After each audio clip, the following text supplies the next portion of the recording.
If you're driving a Subaru, a VW, or a Nissan right now, there's a repair coming that could cost you more than your car is worth.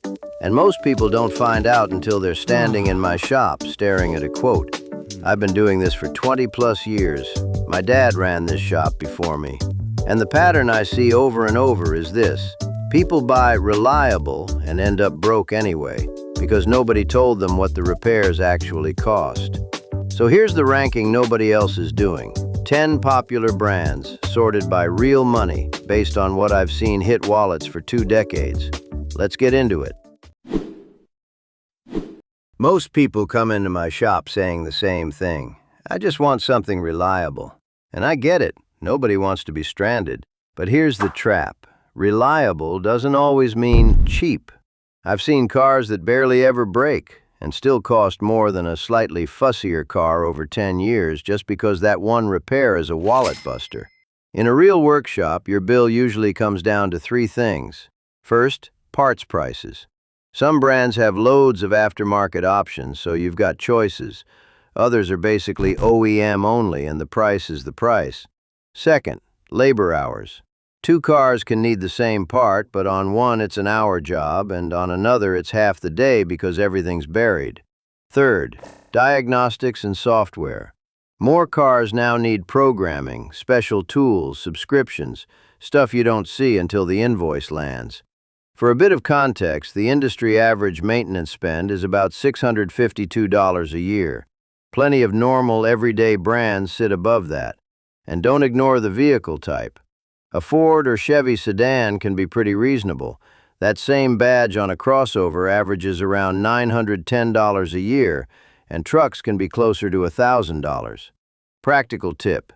When you're shopping, don't just ask, is it reliable? Ask, what's one major repair on this model and what does it cost? That question saves people a lot of regret. Subaru is one that catches a lot of people off guard. Folks buy them for the sensible reasons. All-wheel drive, safe, practical, feels like a smart choice. And most of the time, day to day, they are. Then one repair lands and the number on the phone call doesn't match the sensible car idea. A big part of it is the engine layout. Subaru uses a flat boxer engine, kind of laid out sideways. That keeps the car low and balanced, which is great. But it also means there's not much room to get to things. Jobs that are simple on a normal, straight engine can turn into a proper time eater. Head gaskets are the classic example. At an independent shop, you're usually looking at about $1,500 to $3,500, and I've seen dealers quote up to around $6,400. On an older car, that can be dangerously close to, is this even worth fixing? And it's mostly labor. 10 to 15 hours isn't unusual, and on some models, you're basically pulling the engine out. That's why 70 to 80% of the bill is just time. Even simple stuff isn't always simple either. Had a mate's Outback in the shop last month. Spark plugs. Should have been a quick job.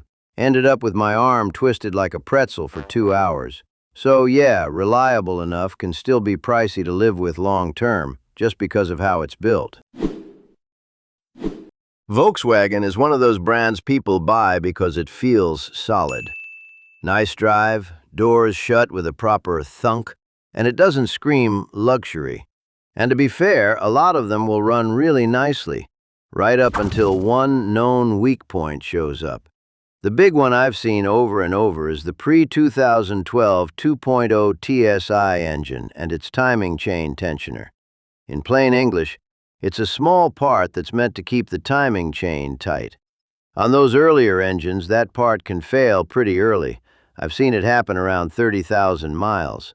Not always, but often enough that it's on my mental checklist. Here's the money bit. If you fix it before it fails, you're usually looking at about $800 to $1,500, mainly because it's a 4 to 8 hour job. If you ignore it and it lets go, this is an interference engine, meaning if the chain jumps even one tooth, the valves and pistons can hit each other. Then you're talking $3 to $4 grand for head damage, or $7 to $10 grand for an engine. And even day-to-day, VW can be quietly pricey. Parts tend to be more proprietary, and dealer pricing norms are, let's call them confident. I've seen basic dealer oil changes land at $150 to $200. So yeah, the averages can look fine on paper, but one of these failures can wipe out years of "it's been great so far" in a single invoice.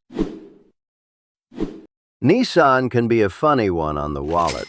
A lot of the time, they're not in the shop any more than anyone else. Oil changes, brakes, a battery, that sort of thing. And then one day, the car comes in because it's shuddering a bit, or it won't pull away clean, and you can almost feel where the conversation's heading. It's the CVT transmission. Not every Nissan has trouble, but in the real world, I see enough of them that it's a pattern. Roughly 1 in 5 owners report some kind of transmission problem, and a lot of the big failures seem to show up around 60 to 80,000 miles. Here's the part that hurts. When a CVT does go properly bad, you're often looking at a replacement bill in that $3 to $5 grand range. And if it's an older Sentra, Altima, Rogue, higher miles, that quote can be more than the car's actually worth. That's how people get trapped. They still need a car, but fixing the one they've got doesn't make financial sense. One practical thing you can do if you own one or you're shopping for one: ignore the lifetime fluid idea. Get the CVT fluid changed on a schedule, think every 30 to 60,000 miles. It's not a guarantee, but it's cheap insurance compared to a transmission. And this is why reliability scores can be a bit misleading. A car can look decent on paper, but if one major component is a high-dollar gamble, the ownership cost can still bite you. All right, I want to hear from you lot. If you've owned a Nissan with a CVT, drop a comment. Did it treat you well, or did you get that phone call from the shop that ruined your week? I'm genuinely curious what your experience was. All right, let's talk about the boring winners, Toyota and Honda.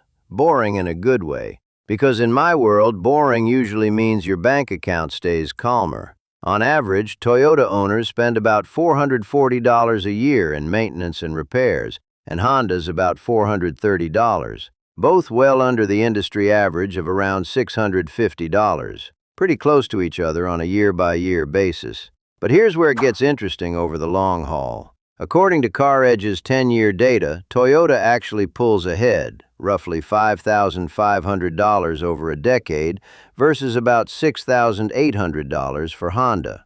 The reason is Toyota's costs tend to stay flatter as the car ages. Honda's still great, but the bills can creep up a bit more in the later years. And it's not magic, it's economics. There's a massive parts market for these cars, so you've got options.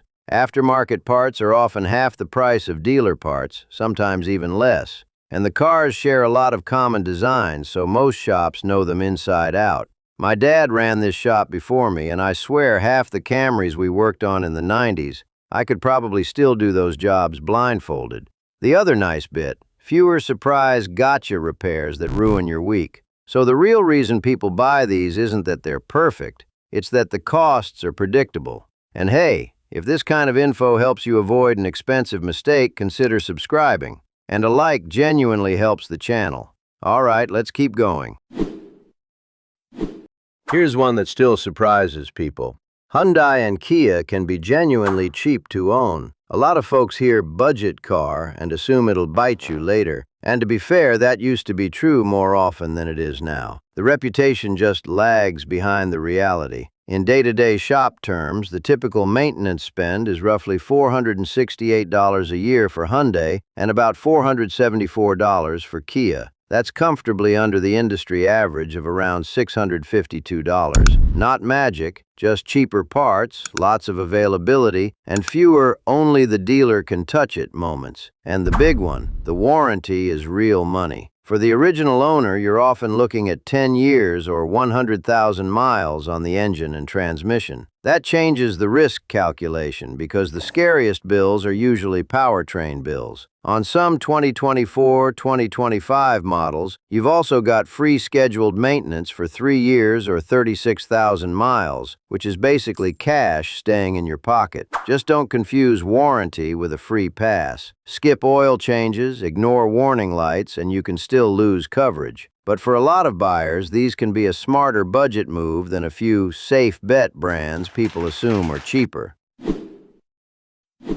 A lot of people walk into my shop and say, "Frank, I'd love a BMW or a Mercedes, but I don't want a money pit." And I get it.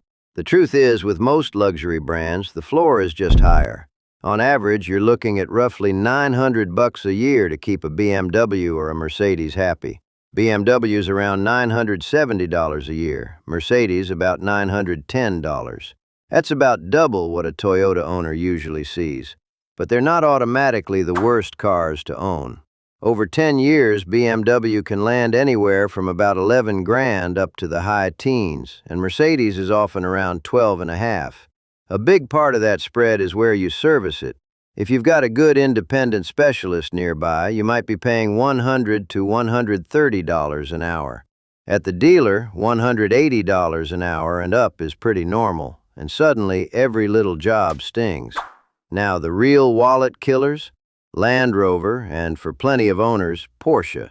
I did a bit of rally driving years back, and a bloke on our team had a Discovery as his daily. Loved it on the weekends, hated it every time he opened his wallet. Those can run $18,000 plus over 10 years, and it often gets ugly after year 5. And here's a funny one. Audi, on average, can be about 36% cheaper than BMW over 10 years. So luxury isn't one bucket. Some are survivable if you budget and choose the right shop. Some will quietly detonate your savings. My tip: before you buy, call one good local specialist and price out a couple common repairs. That one phone call can save you a lot of regret. Here's the bit that usually surprises people in the real world. The same kind of repair can be 4 times the money just because of the badge on the bonnet. Brake rotors, for example. On a Honda Civic, you might be looking at, say, $150 to $300. On a BMW 3 Series, that can be $600 to $1,200 and up, because on a lot of them, you're not resurfacing rotors, you're replacing them. Water pump? Camry might land $300 to $600. BMW X5, I've seen it sit around $1,100. Struts? Accord, about $1,100. BMW 328i, closer to $2,300. So if I tier these popular brands by what I see hit wallets, wallet-friendly is Toyota, Honda, Hyundai, and Kia. Middle and very vehicle-dependent is Ford and Chevrolet. Sedans can be all right, trucks and SUVs can climb fast. Hidden expensive is Subaru, VW, Nissan. And luxury cost reality is BMW and Mercedes. Not evil, just a higher baseline and a higher price for mistakes. My tip is simple. If you're buying one of the hidden expensive ones, shop by the exact engine or transmission generation and keep a reserve fund for one big-ticket hit. And don't compare purchase prices until you've priced one major repair scenario: transmission, timing, cooling, suspension. And if a known failure is coming up and the quote's getting close to what the car is worth, that's usually your sign to move it on. Honestly, the truly expensive car is often a normal-looking one with one predictable catastrophe, not the fancy one. That's it. 10 brands ranked by what actually hits your wallet, not what a brochure tells you. If this changed how you think about your next car, hit subscribe so you don't miss the next one. Stay safe out there, and I'll see you in the next video.